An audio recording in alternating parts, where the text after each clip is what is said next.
Good afternoon and welcome to Motegi in Japan for the 9th race weekend of the FIA World Touring Car Championship. Cars on the grid, ready for round 17, and immediately after will follow round 18 of the championship. Martin Haven alongside me in the booth, Harry Folkart, and down in amongst the cars and the drivers, our pits reporters Ben Constantouris and Alex Legui. On an overcast afternoon here in Motegi. We had earthquakes, we've had typhoons sweeping through the country in the last few days, but the forecast, Harry, is dry but humid, so it's going to be sticky work inside those cars. Yeah, 80% humidity is quite a bit higher than we saw yesterday, but quite a lot lower track temperature and obviously ambient temperature down at 24, so not too hot. DHL pole sitter for race 1 is Norbert Michelis. He has 4 Citroens racked up right behind him. Jose Maria Lopez, the points leader. Sebastian Loeb, Mehdi Benani, his best qualifying of the season.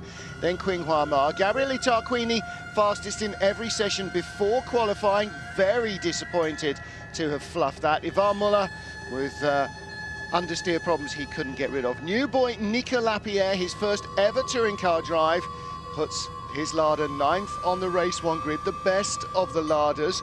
Tom Chilton had a penalty after qualifying for track limits and dropped down the order, and 2 engine penalties. Nick Katzberg and Thiago Monteiro, having both suffered big crashes in their cars in the last race in Villarreal in Portugal, had to change the engines as part of the damage, and both of them put to the back of the race 1 grids. They will both resume their normal qualifying positions for race 2. And part of qualifying yesterday was both of those drivers trying to get themselves onto the front row of the grid for race 2, and Nick Katzberg will start. In fact, originally he had qualified 10th and should have started on pole, but after a penalty for Tom Chilton, he will in fact start in 9th place with he will start second rather in race 2 with Hugo Valence on the race 2 pole. So that's Valence's umpteenth pole position, yet to win a race, but there is an opportunity here.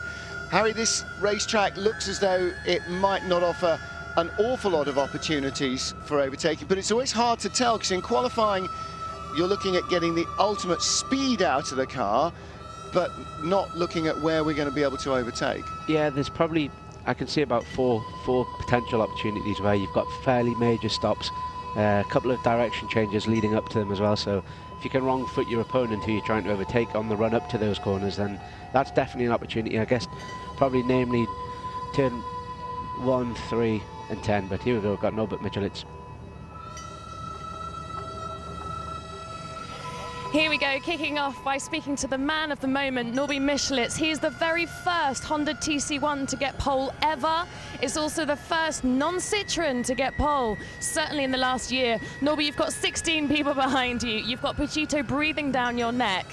No pressure, huh? It's a nice feeling. As a racing car driver, you want to have days like this when you feel that you can be able to do the right performance. I was quite happy after yesterday. I don't have much to lose today, so I'll do my best. I will push hard, and hopefully after a good standing start we can celebrate something. You're excited by it, so are we. Go Norby! There'll be lots of Hungarians echoing that sentiment. Thank you, Al. And Norbert yesterday saying this is the best 3 weeks of his career so far. Got married during the break to his longtime partner, and then puts Honda on pole at their home track. Well done indeed to him. On the grid in Motegi, ready for the start of race 17 of the FIA World Touring Car Championship. This is Tom Chilton, starts in 10th place on the race 1 grid. Chilton in his Chevy Cruze, he is the best placed of the Chevrolets after qualifying. In front of him, the remaining cars are all either Honda or Citroen drivers. So with Rob Huff just over his left shoulder, in front of him though, Nicolas Lapierre. It's very interesting, 31-year-old Frenchman, best known, in fact probably now only known for racing sports prototypes, Le Mans style cars. This is his first ever weekend in a touring car, and Harry, he's the best of the Lada drivers. I mean, he struggled in free practice, he didn't look like he was anywhere near the pace, and suddenly in qualifying the whole thing, it just dropped into place. It all came alive for him. I mean, a remarkable performance. Yeah, and again, it's that transition from GT to touring car. It's not to be underestimated, but we know he's got a lot of experience, and he's obviously raced here before, so they all go towards helping to being on the pace, and he was on the pace yesterday in qualifying, and he got the best out of the new tyre run, which I think that's the important factor, where we saw Rob Huff in particular struggled with those new tyres on his new tyre run, and we saw a lot of the guys struggling with consistency, which again is why Gabriele Tarquini had his unfortunate qualifying, where he's a little bit further back down the grid than he'd probably rather be. Yeah. So Hugo Vallant in his yellow Chevrolet, and he is the fastest, or was the fastest of the Chevrolets in that qualifying run. Again, 3 periods of qualifying. Q3, the final 5, which decided the top spots on the grid, and a very tightly fought battle, but it didn't involve Ivan Muller. Again, the former world champion didn't quite manage to find the pace. He has been struggling with an understeer issue in the car all weekend here. Now, not something that has affected everybody else quite so much. And Harry, that seems nonsensical, because the Citroens are basically the same car. So right, we're going to hear from Ivan on the grid with Ben. Unfamiliar territory for our world champion Ivan Muller. Ivan, what on earth are you doing down here in P7? For sure, it's not the place I expected, but that is what it is. So now I have to push as much I can. I hope to have the good balance to do it. I will tell you that in about half an hour. And is there a reason why you're down here? Did you not get the best car yesterday?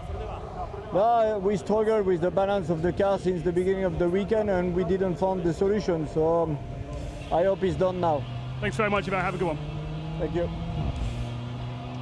Yeah, so understeer has been plaguing him. It does seem nonsensical, because the car's the same and nobody else has had that problem. They've all had other different problems, and is that down to how the driver likes to drive the car as much as anything else? Well, I wonder, because they've been doing a lot of, as all the teams have, been doing a lot of testing over the summer, and I know that they were working on something on the back end on the Citroen, which was to make it more stable. And certainly we've seen with Lopez, he was struggling with understeer. It would appear Ivan was as well, but it seems to have suited Loeb. Perhaps Loeb's sort of led the development of whatever they've done on the car, and maybe it doesn't quite suit Lopez and Muller quite as much yet. I'm sure they'll fine-tune that to make it work, but you know, this is their first race back. Perhaps it just hasn't quite worked on this track for whatever reason. Gabriele Tarquini's Castrol Honda, 6th on the grid, all the way through free practice and the free test session on Friday. He was the fastest man around this track, quicker than any of the Citroens, any of the other Hondas. He was always on top of the timesheets, and definitely should have had a shot at the very least at a front row position. Norbert Michelis shows what is possible with the Honda. But in front of Gabriele is Qinghua Ma. He was one of the 5 drivers that made it through into the final session of qualifying, the one-lap shootout for pole. Gabriele just missed out on that. Again, it was an error, human error. Gabriele decided to go for a single lap, not to try and do 2, but just to try and do 1, and mistimed it. Didn't get his lap in. The checkered flag got to him before he got to start his fast lap. And that was just a basic fundamental error, and one that, again, he was very bitterly disappointed that he'd made. It's a brave move leaving it to the last lap as well, so you know you've only got that one hit. Obviously you've got one lap where you've got to put your time in anyway with a new set of tyres, but you know you're basically negating the fact that you can have a second run if you do make a mess of that one, even if it is on an older tyre. But you know, one lap is big risk, but obviously it didn't quite pay off for Gabriele. Getting a banker in means you do at least have a time, which he didn't. Mehdi Benani in 4th place on the grid. Great qualifying from the Moroccan. And Sebastian Loeb as well.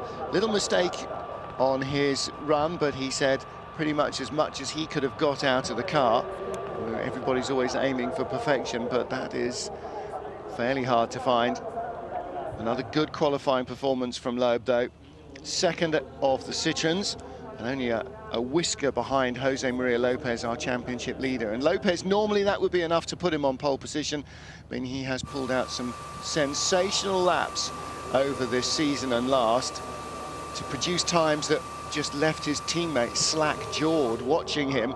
And he did another one in the final throws of qualifying yesterday. But remarkably, it wasn't enough. The Citroen, it's a long wheelbase car. It is very stable.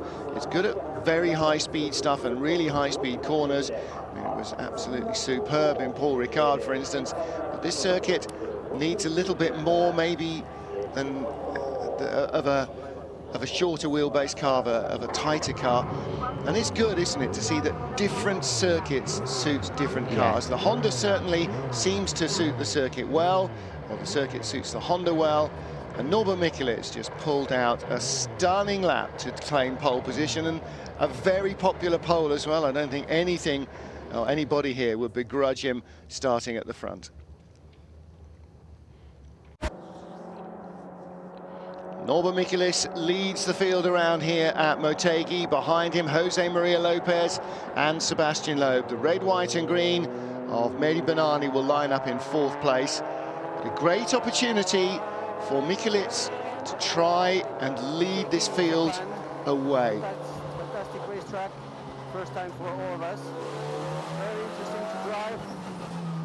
We are now at a very crucial moment, warming up the tires, the brakes, the gearbox, and preparing the start. So I am at the back of the grid after an engine penalty, engine change. So I can see what's going on, I can see everybody in front of me. Of course I'm going to try to come back to the points, but being careful because it's important to have a good start also in race 2. So let's go what's possible, let's see what's possible. And we're going to push until the end. Back to you. Enjoy. Thiago Monteiro echoing the sentiments that I pretty much suspected that he would have. Is you want to try and get some points if you can in race 1, but much more important, you want to have a car in one piece to start at the front for race 2. Yeah. However, we are getting ready to go racing here in Japan with Norbert Mikelitz on pole. In the white shirt there, Zoltan Zengo, his team boss. And there is Xavier Mestelin, the engineering director at Citroen Racing.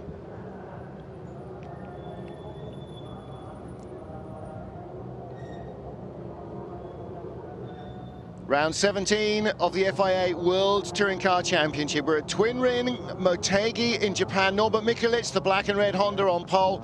The white car alongside him on the front row of the grid is the world champion, the points leader, Jose Maria Lopez. And the start here could be very, very definitive. Green flag waves, 5 seconds to go. Red lights are on. Revs rise, and away we go. Good start from Mikelitz, and he immediately moves to cover off Lopez. That's the big challenge. Lopez on the inside has got in front, though. And behind Tarquini comes around Benani. He's going to try and squeeze inside Mar. Muller around the outside in the 68 car. And it is Lopez that leads. Loeb pushing hard, trying to get around the outside of Norbert Mikelitz. 2 right-handers at the start of the lap, Harry Folkard, and Norby managed to hold him off. And as Loeb lost ground, Mars down the inside into turn 3. He goes through, and on the inside is Tarquini. Loeb stuck out there, and Tarquini takes the advantage. And at the back is Nick Katzberg. So he has been spun around, trying to keep his car in one piece, because he'll start on the race 1 front row of the grid. And a good move by Tarquini up into 3rd. The Citroens now, 4 of them battling for 4th place as Lopez again leads. Here we go, that's... 3 larders together. Oh, and Katzberg spun on his own, or something broke, because he was last, there was no contact. No, it's strange. But that was a fantastic start by Mitchell. It's the best we've probably seen the Honda get off the line. And look at Tarquini as well. Yeah. I think that was reading between the lines. That was something that Mitchell had said, that they've been developing while they've been doing this summer testing. Loeb and Mar. Loeb started 3rd on the grid, don't forget, and he's battling to try and hang on to 5th place and not get shoved down to 6th. Behind him is Benani, the yellow and white car. Hugo Vallant, Tom Chilton, the black and red car. Right behind, cuts to the inside, wheel to wheel with Vallant. And then the 2 larders. Can't tell if it's Huff and Lapierre or Lapierre and Huff. But the Citroens wheel to wheel. Behind them, the Chevrolets wheel to wheel. There's that big downhill break in there. You can see them all locking and squirming around under the brakes there.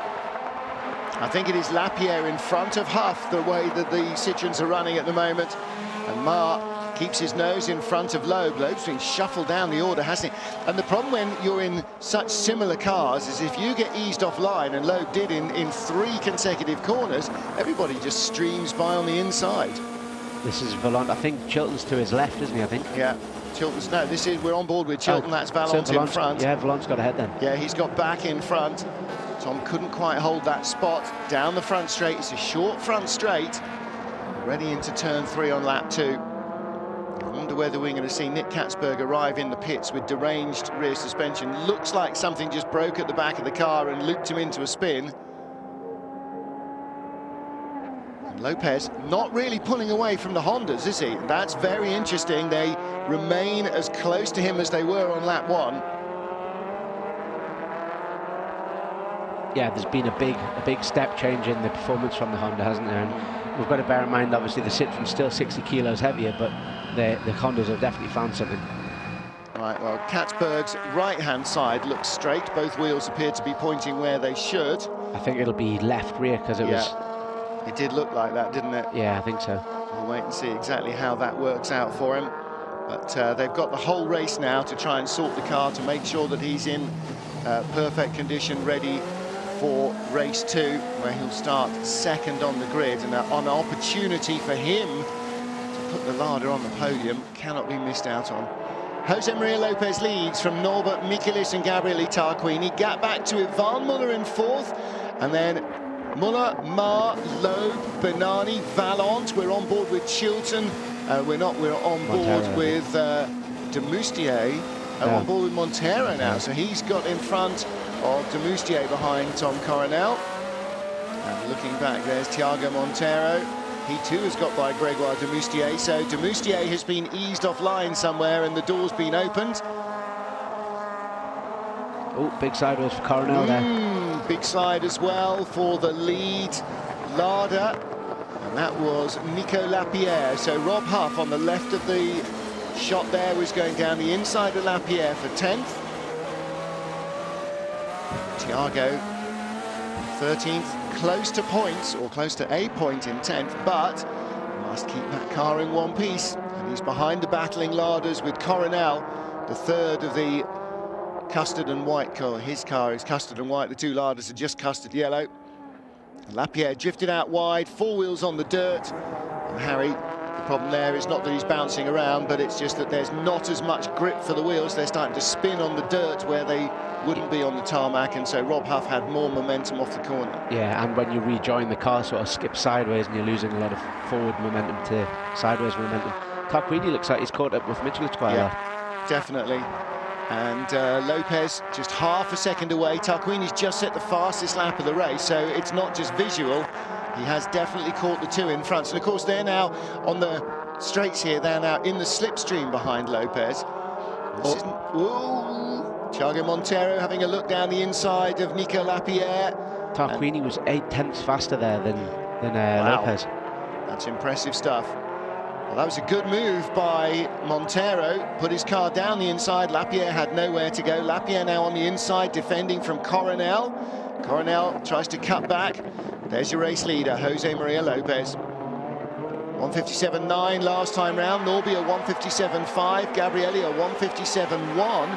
So Gabriele doing the speeds that he's been doing all weekend. But they've not just got to get to the Citroen, they've got to get past the Citroen.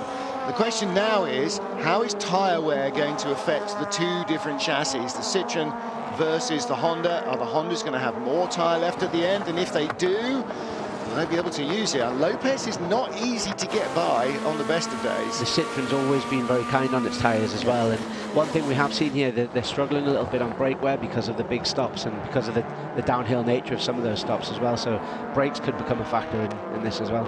It is a fairly flat circuit. You can see the banking all around. Predominantly that's because there's an oval track sort of overlaying this, a little bit like the oval at Monza overlays the normal road track.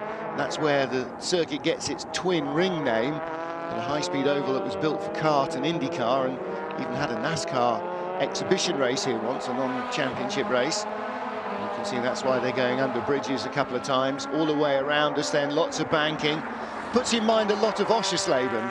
Yeah, it is a bit, isn't it? You know, with the banking around the track, it's a little bit more open, a little bit faster, more flowing, and Coronel's off. Now there may well have been a bit of contact there. No, that looked like maybe a lockup. got it onto the curbs where he didn't want to be and squirreled off into the gravel. Now he was really livid after qualifying, not being able to put in a good performance here at effectively his home race in Japan. It was a funny one, that, because it seemed to pull left on the entry to a right-hander, so I don't know, maybe something broke or a bit of a wheel snatch or something. Yeah, grabbing brake. It could, maybe it's something going on with the brake problem. He lost a couple of places and he'll lose a few more as he drops the tail of the field. And Jose Maria Lopez responding with his best lap of the race last time round, half a second quicker than his previous best, and that shows that he's feeling the pressure now of having the Hondas behind, and he's opened up a margin. He's opened up another half a second on this lap. Last time round a 1:57.4. He's now out to nearly a second in front of Norbert Michelis and Gabriele Tarquini. Gabriele made a mistake on that last lap. He was almost a second down on his previous, so maybe trying a little bit too hard. And Lopez will be trying to make sure that Tarquini and Michelis battle and hold each other up. And Michelis will be praying that Gabriele doesn't try and attack, that they use their two cars together to go quicker than Lopez on his own. Because once Lopez gets more than a second away, things are going to start to be very tough for Norby to catch him and pass him. His Hondas are mega on the turning, aren't they? They seem to carry so much sort of entry speed in, and they're able to hold a tight line on the way in. Norby saying yesterday that during testing in the gap between the races, he had a day's testing as well. They don't all have spare cars. Whoa, and that's very interesting. Chilton off. Now there was another car very close by. Did he go off on his own? That's where Coronel went off as well, I think. Same place, same incident, and again on the curbs on the outside where Coronel was, just a few feet deeper into the corner. Is there a bump there? Because that's exactly the same thing. He's trying to turn right and it snaps left on him. I think that was an identical incident, but same mistake. What's happening is, like you said, Martin, they're touching the curb on the brakes as they're turning in, and it's pulling the car slightly to the left.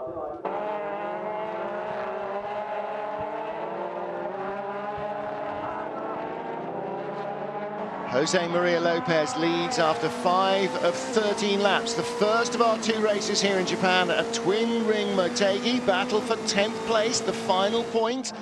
Rob Huff and beg pardon, Nico Lapierre behind him. Rob Huff with Thiago Montero. Montero's got a little run going on the inside. He's right behind Huff all of a sudden, and Huffy will now have to get his arms and elbows out to stop the Honda coming by. This track really working well for the Honda Civic. Huffy's not an easy person to overtake, but this Civic seems mega, doesn't it? Look at the power of the engine in the larder as well.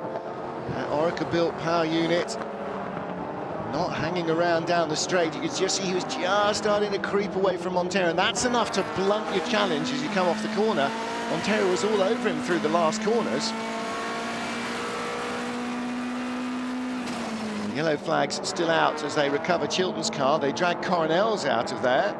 Now, I don't know if he went behind the barriers or whether they dragged him back onto terra firma and he's gone to the pit lane. You think they'll rename that corner Royale Corner for next year? Or? Yeah, well, that's absolutely right.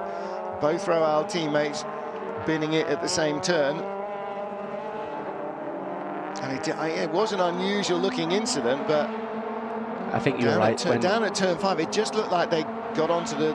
And it looks like a combination of being just a fraction too far left on the curb, and there's a bump somewhere in there, right where it's critical, that's just unsettling the car, and it just snaps off to the left, and then you're going into the gravel. And yeah, maybe that's part of the reason why there's so much gravel there. Volant, just in front of those guys, was braking on the curb as well, but it didn't seem to grab him. But maybe you're right, there's just a little lump right in the wrong place as you're hard on the brake. Yeah. And maybe when you're defending and braking earlier, you're just a little more in the middle of the road. Even a foot sometimes is enough to make a difference, or a tire's width is enough to make a difference. Any motorcycle rider will tell you to avoid the curbs like the plague. Doesn't matter quite so much when it's dry, but anything that unsettles the car when you're braking, Harry, is not a good news. No, definitely not. Montero again closing on Huff towards the end of the lap. They're all over Hugo Vallant. Rob's rear view camera as they come under the bridge from 11 to 12.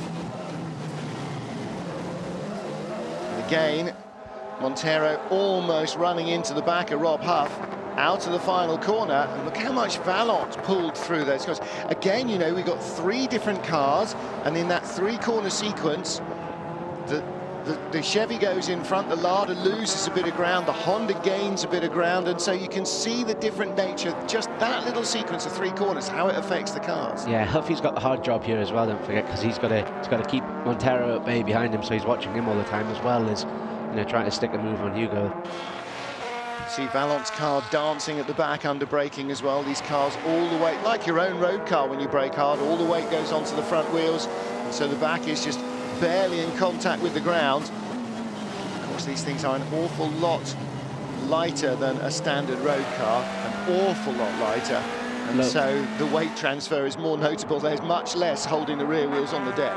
Lopez still lapping fastest of everyone in that Citroen, so it doesn't appear that his tyres or brakes are going to let him down. But well, in the last 3 laps, he's gone from 0.9 to 1.1 away, so he's not running away, but he is keeping away, and that's the vital thing. He's staying away from Norbert Michelis. Michelis also, incidentally, the leading Yokohama Independent Trophy runner in the race. Mehdi Benani and Hugo Valent 7th, and a long way further back in 8th are the 2nd and 3rd guys in the Yokohama Trophy. Whoa! Oh, that was contact there by the look of it. Yeah, and that was Montero, wasn't it? Yeah. Rear corner. Now he got inside Valent under braking, had a little, or maybe he was going around the outside, had a little bobble, and now Rob Huff right alongside him. He's down into turn 11 again. He doesn't need to get any damage, does he? Oh, no, he's going to be very aware of that. That was the long straight, down into turn 11, through under the banking, 12, 13, 14, just kind of rattle at you, don't they, like the old Woodcote chicane almost. Huff has got through, but as you say, losing a place, much more important is to keep the car in one piece. But he's a racer, you know, Thiago always will try and retake the place or keep a place if he's managed to grab it from somebody. Plus, these 2 guys have raced together for a long, long time, and they're both, you know, probably the 2, or certainly 2 of the longest standing competitors in this championship, and they'll have maximum respect for one another, so they're not going to punt each other off. But, you know, accidents happen. Thiago can't risk damaging that car for race 2. No, absolutely right. Of all else, overriding in his mind is he's going to be backing out of something that looks like it's going to be injurious to the car. Tom Coronel has got out the ground. Ooh, that exhaust is stuffed at the back. Game over, I think, for the race. Well, definitely for this race, but they've got 5 laps, so 10 minutes before they have to stop working on the car. That's going to be really hard work. That'll be a pleasant job taking that off now. It's nice and hot. Bear in mind that Coronel was only due to start 13th anyway, so if they take the car out of Parc Ferme and continue working on it, he'll only be 4 places further back at worst. Yeah. So yeah, that's true. Yeah. There might be a bit, depending on how quick and easy it is to get at that rear exhaust assembly, they may be able to do it in the time available anyway. But that's true. But as you say, it will be very hot and very hard work. I would imagine it's a flat floor off as well, which is quite a time-consuming thing. Yeah, and that's the thing. Yeah, that's. If you think how long it's going to take to get the flat floor off, that's 1.5 minutes of the 5 minutes that they've got. Yeah. So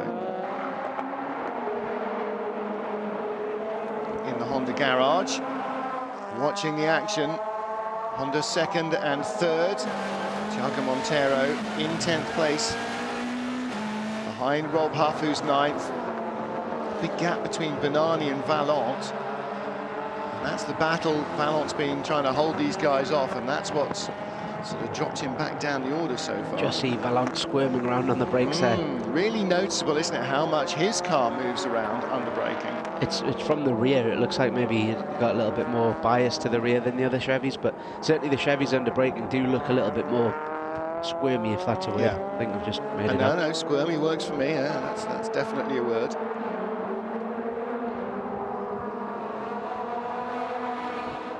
Michelet's pulled out. Looks like he's pulled out a bit more of a gap on Tarquini as well. But there's not a lot of point in those two. Oh, you just see the backsliding there on Michelet's car. There's not a lot of point in those two fighting with each other. Really, they've got second and third sewn up and they're not going to get a win. So. And the problem for Gabrielli is the longer he sits in breathing Norby's exhaust, the higher his underbonnet temperatures go, and they're high enough with these turbocharged cars anyway.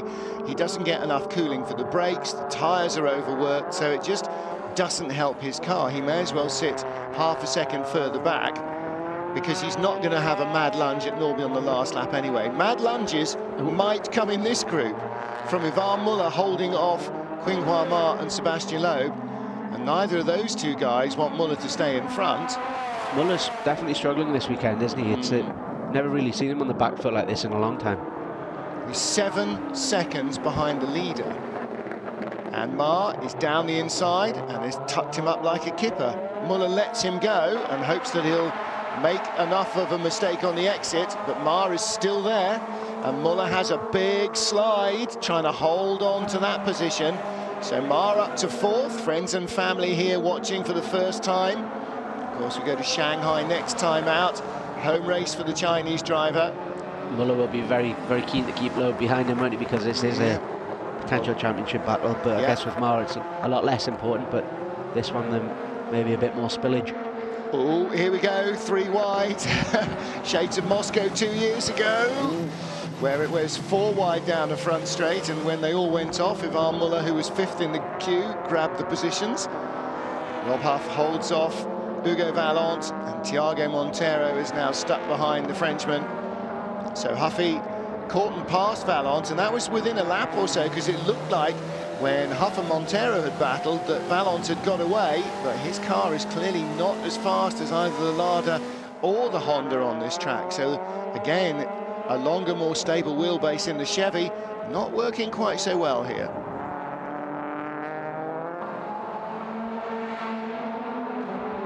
Jose Maria Lopez leads by 3 seconds now. He now is in top gear, striding away from Norbert Michelis and Gabriele Tarquini as we watch the battle with Rob Huff, and then behind him, a long way now behind him, Hugo Vallant with the yellow highlights and the red, white and green Honda of Thiago Montero. Montero in 10th, looking for another place, and Harry Volkard.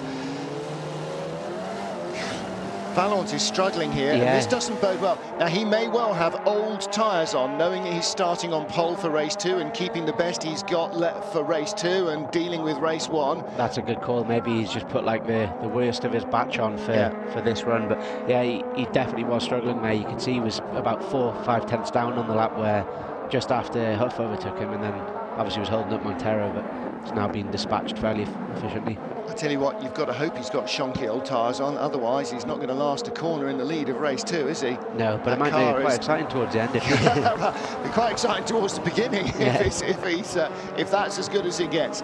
Ma pulling away from Muller and Loeb. This is 4th, 5th and 6th. And good to see the Citroens having to work for their living here. Right, Lopez is pulling away out front. Lopez best lap of 57.4, Mars of 57.4, Muller's of 57.9, and Loeb's of 57.7. So the speed is there in some of the cars, but not in the others. Mar can match Lopez for pace, maybe not every single lap because he's in traffic, but Muller certainly can't. Muller's best lap of the race is half a second shy of Lopez. All right, he's been in traffic, he's been in a battle, but he was in front of these guys in clear air effectively and still couldn't find the pace. Look at the drop-off from the Hondas though. The Hondas, lap time-wise, whether that's a conscious thing and they've deliberately kind of backed the cars down a little bit because they know that they're not in a rush, but their current lap times are about 2.5 seconds off what their optimum was, where the Citroen is about 2. Yeah, Lopez is still banging in the quick laps, isn't he? And the further he gets away, the easier it is for him to do it, because he knows if he makes a tiny mistake, that it doesn't matter, he won't lose the lead, and he won't suddenly have Norby appearing, not in his mirror, but alongside him. That's not the case for Ivan Muller, is it? The middle of these 3 Citroens, Ivan Muller daren't blink. He's got eyes wide open like saucers, because Loeb is relentless in his pursuit. I mean, we know that about him from his rallying, that he just never gives up. Muller's got a lot of understeer. Watch mid-corner. It's when he picks up the throttle, he's just the front end's pushing on. And that's we know from Muller, that's not how he drives the car. He's normally very, very loose at the back end and seems to be struggling with the front end. Yeah, And you can see how hard he's working in those last few corners. That shot looking back at Loeb was just filled with tyre smoke, and of course every time that happens there, Muller is overheating his tyres a little bit and giving himself problems. Gets in just a little deep into turn 1, 2, and that didn't help. Again. Do you see in the middle of the corner there? He just pushed on a little bit wide. And every time that happens, Muller's car is not quite as quick off the corner as Loeb's, and Loeb closes a little bit more. But the frustration there is that it's never quite enough for Loeb to get alongside. But Ma is clearing away. 2 Hondas in front of him, he'll never catch them, but he is away from Muller and Loeb. And good news for the Chinese driver is he's losing the 2 French guys and leaving them to battle on their own. Well, there is the Roal Motorsport team, working hard on both their cars. Lap 12 of 13. When the checkered flag comes out, the cars should be entering Parc Fermé, so we'll have to wait and see. Yeah, Loeb's watching. This is a good bit of camera footage. You can see Loeb's able to hold a tighter line in the middle of the corner than Muller is. There's so many different elements of the setup of the car that can have a fairly major effect on how it feels to the driver. The damper settings, the preload on the differential, and that's before you get to the ride height and camber and caster adjustments and kingpins and all the other suspension geometry that falls into it. So many different adjustments to try and tailor-make the car. It's like a handmade shoe almost. My shoe might look exactly the same as yours, but it's made to fit my foot and not your foot, and as a result it doesn't rub, whereas if we put the wrong shoe on, it will definitely rub. And that's that's kind of the difference between these 2 cars. Ostensibly, yeah, they're both black brogues, but they're very subtly different underneath. Yes, yeah, I like that analogy. Watch on the, there's another shot from the external there. Loeb catches Muller under brakes and then still able to hold a tighter line, so Muller's really earning his crust here, holding him off. It's almost like they're driving 2 different cars, isn't it? Yeah, it really is. Lopez is definitely driving a different car from the rest of them. I wonder what they've done over the test period. You know, the car looks a lot more stable on the back end, but I wonder if that's an element, like I said just before the start of the race. I wonder if they've changed it enough to upset Muller. I wonder whether that's a nature of the circuit thing as well, because you think of circuits like Paul Ricard, they were always fairly tail-happy in the fast stuff. Yeah. To help the tyre a little. There aren't many really fast corners here, are there? So it could be an element of that. There's lots of second, third, fourth, third, second, third, fourth, third, second stuff here. You never really get, apart from the long run down the back to turn 11, you never really get a big fast run. So Thiago Monteiro seems to have settled himself down in 9th place. Teammate Gabriele Tarquini in 3rd behind Norbert Mikelitz, and the race leader, this man, Jose Maria Lopez. Well, Norby didn't make a bad start. We saw from straight ahead. He got a good launch, and Tarquini left off the line as well, as always, a great standing starter. He's whatever it is. And I've talked to him about it. I said, "What is it that you do?" He said, "I don't know. I just do. It just happens." And he said, "I don't know why everybody else is slow." He doesn't think he's fast at the start. He thinks he makes a good start. He said, "I don't know why everybody else is slow," and that's pretty much the way it is, really. And Jose Maria Lopez as well. You know, this kid has got touring car talent in spades. He led since the first day of the championship and continues to lead. Racks up victory here in Japan. Another great result there, and he chose. You know, that's why he's world champion. He has that level of class about him, where he was able to scamper off at the front there and put qualifying lap in after qualifying lap, and just, you know, that wouldn't have been as easy as it looked. No, you can tell by the way, you know, where his teammates are and how far behind him he is. Exactly so. Race win number 7 of the season, and only his 2nd year in World Touring Cars.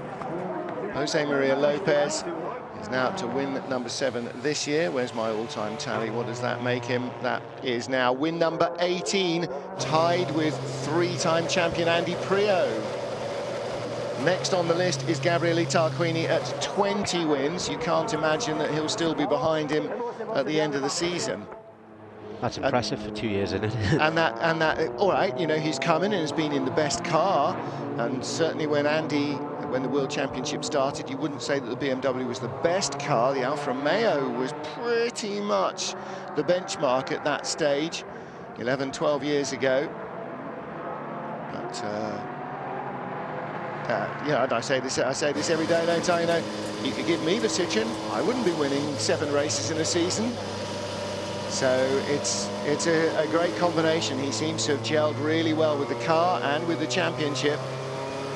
Boy, he knows how to win a race. Jose Maria Lopez does it again here in Japan.